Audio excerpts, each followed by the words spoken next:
بسم اللہ الرحمن الرحیم۔ السلام علیکم ورحمۃ اللہ وبرکاتہ۔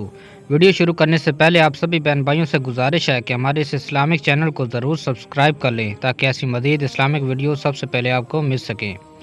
حیض سے مراد وہ خون ہے جو بالکل غیر حاملہ عورت کے رحم سے آئے اور اس کا سبب بیماری نہ ہو۔ اسی خون کے سبب کسی عورت میں بچہ پیدا کرنے کی صلاحیت موجود ہوتی ہے۔ اگر کسی عورت کو ماہواری نہ آتی ہو وہ بچہ پیدا کرنے کی صلاحیت سے محروم ہوتی ہے۔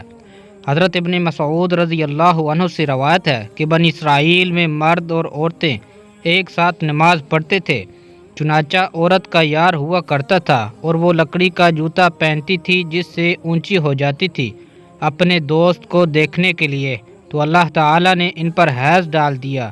یہ روایت حافظ ابن حجر رحمۃ اللہ علیہ نے فتح الباری میں مختصراً ذکر کی ہے اور اس کی سند کو صحیح قرار دیا ہے، اور اسی روایت کی طرف امام بخاری رحمۃ اللہ علیہ نے اشارہ کیا ہے۔ صحیح بخاری میں ہے کہ آپ نے فرمایا بنی اسرائیل میں مرد اور عورتیں ایک ساتھ نماز پڑھتے تھے، چنانچہ عورت مرد کو جھانکتی تھی تو اللہ تعالیٰ نے ان پر حیض ڈال دیا اور ان کو مساجد سے روک دیا۔ حضرت عائشہ رضی اللہ عنہ سے روایت ہے کہ بنی اسرائیل کی عورتوں نے لکڑی کے جوتے بنوائے تاکہ مساجد میں مردوں کو جھانک سکیں، چنانچہ اللہ تعالیٰ نے ان پر مساجد حرام کر دی اور ان پر حیض مسلط کر دیا۔ لیکن جمہور فقہ نے اس قول کو رد کیا ہے۔ وہ فرماتے ہیں کہ حضرت آدم علیہ السلام حضرت حوا علیہ السلام کے ساتھ جب زمین پر اتارے گئے اور حضرت حوا علیہ السلام نے اس سے پہلے جنت میں نجاست یعنی کہ حیض نہیں دیکھی تھی، تو نماز کے دوران حیض آ گیا تو انہوں نے حضرت آدم علیہ السلام سے پوچھا تو ان کو اس کے جواب کا علم نہیں تھا، یہاں تک کہ جبرائیل علیہ السلام نازل ہوئے تو ان سے حضرت آدم علیہ السلام نے پوچھا، لیکن ان کو بھی اس کے بارے میں علم نہیں تھا۔ اس کے بعد حضرت جبرائیل علیہ السلام چلے گئے، پھر اللہ پاک نے وحی بھیجی حضرت جبرائیل علیہ السلام کے ذریعے۔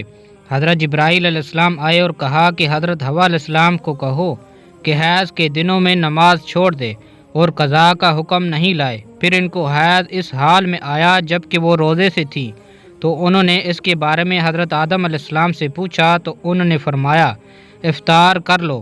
پھر جب حضرت جبرائیل علیہ السلام آئے تو انہوں نے کہا کہ حضرت حوا علیہ السلام کو کہو کہ روزے کی قضا کرے، تو حضرت آدم علیہ السلام نے کہا اے پروردگار، نماز اور روزہ دونوں تیری عبادتیں ہیں، کیسے ایک کی قضا ہے اور دوسرے کی نہیں؟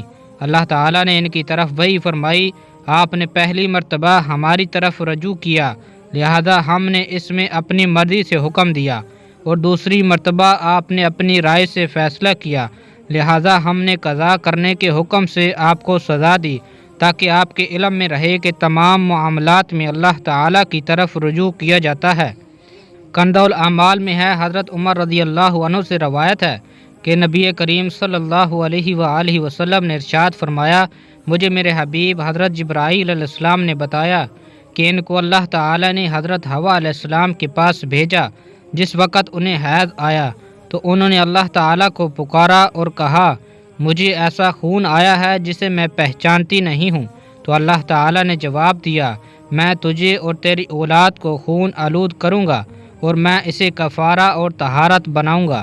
حضرت ابن عباس رضی اللہ عنہ سے روایت ہے، انہوں نے فرمایا جب حضرت آدم علیہ السلام نے شجرہ ممنوعہ کھا لیا تو اللہ تعالی نے پوچھا آپ کو میری نافرمانی پر کس چیز نے ابھارا ہے؟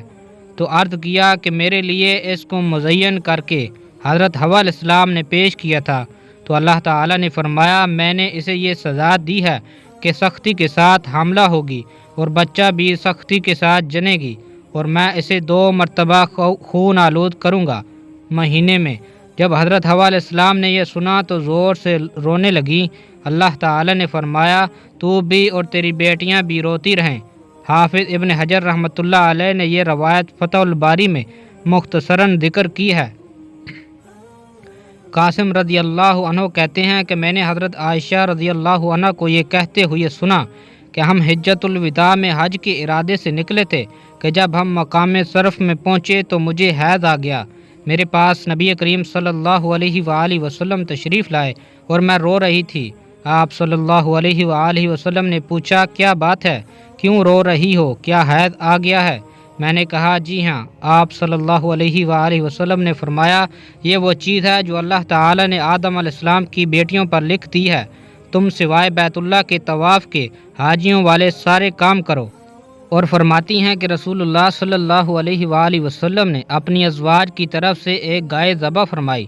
حیض کی ابتدا حضرت حوا علیہ السلام سے ہوئی، لیکن حیض کے احکامات بنی اسرائیل کی عورتوں سے شروع ہوئے ان کی شرارتوں کی وجہ سے۔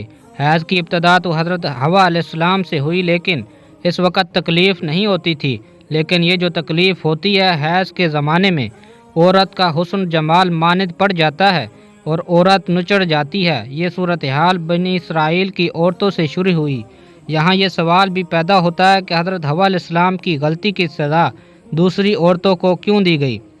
محقق علماء کرام فرماتے ہیں کہ یہ ایک ظاہری سبب ہے، جیسے حضرت آدم علیہ السلام اور حضرت حوا علیہ السلام کے جنت سے نکالنے کا سبب شجر ممنوع بن گیا تھا، اسی طرح یہ بھی ایک ظاہری سبب ہے، ورنہ حقیقت میں اللہ تعالیٰ کی طرف سے حیض ایک نعمت ہے جو اس نے بنات آدم میں جاری کر دی ہے، اور یہ انسانی وجود کی بقا کا ذریعہ ہے۔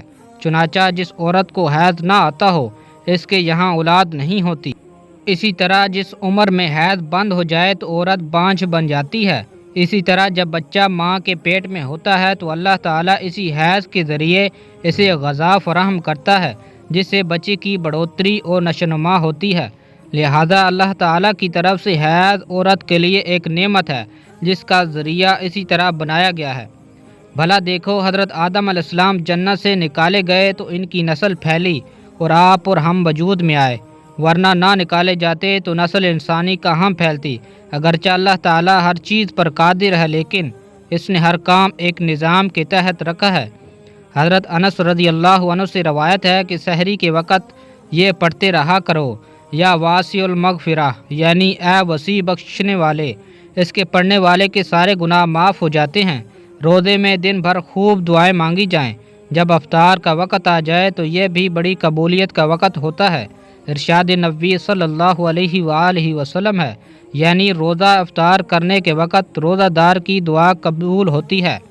اللہ تعالی ہم سب کو دین حق سمجھنے کی اور اس پر عمل کرنے کی توفیق عطا فرمائے، آمین یا رب العالمین۔